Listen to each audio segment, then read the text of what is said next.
Ganitong ulam ang mas masarap, yung may kasama ng kanin. Mabilis ang luto pero yung lasa panalo. Pwede bitbitin sa picnic or outing. Siguradong busog ang mga kakain. Manok, mga 800 grams, nahugasan ko na to.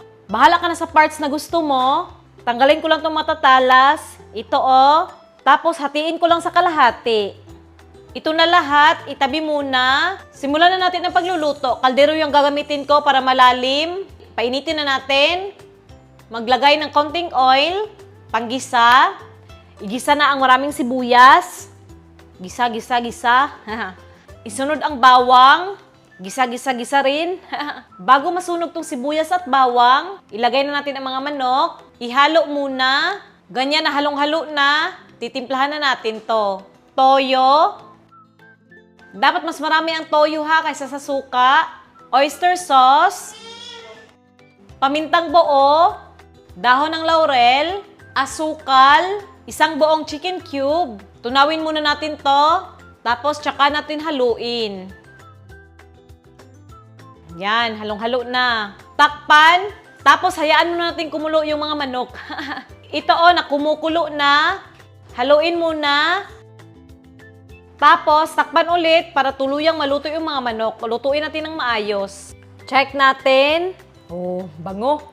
Yan, luto na at ang sarap na tingnan. Yung sabaw. Tikman natin Medyo maalat, so dapat medyo maalat siya sa panlasa mo. Kasi lalagyan natin ng kanin para sakto lang yung lasa. Medyo maalat nga sa panlasa ko. Which is good. Sa bowl, sukatan ng kanin. Yan, 3. Huhugasan ko lang. Nahugasan ko na tong rice na mga 1 million times. Charot. Lagay na natin. Tapos yung tansya ko is mga nasa 3 cups yung sabaw ng adobo. So 3 cup na lang ng tubig yung ilalagay ko. Yan. Haluin.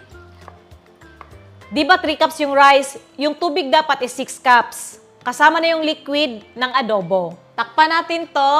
Hinaan natin ang apoy. Tapos lutuin natin to hanggang maluto. Nag-start ng kumulo, wag buksan Tapos lutuin lang natin ng 20 minutes sa mahinang apoy lang talaga. Ito na after 20 minutes. Oh my God, luto na, Zay. Yan na Diyos ko, ang sarap tingnan. Patayin na natin yung apoy. Yung apoy is nakapatay Tapos hayaan lang natin to ng mga 10 minutes para medyo mag-dry lang. At ito na, ang sarap tingnan, di ba? Bagay na bagay to sa mga picnic.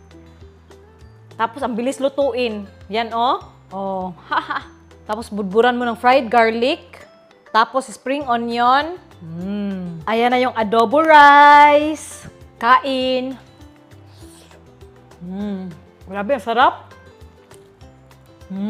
Saktong-sakto yung lasa. Diba? Kaya dali gawin. Tapos lagay mo na lang yung kanin. Luto na. Tapos bitbitin mo na lang sa mga galaan. Picnic na this.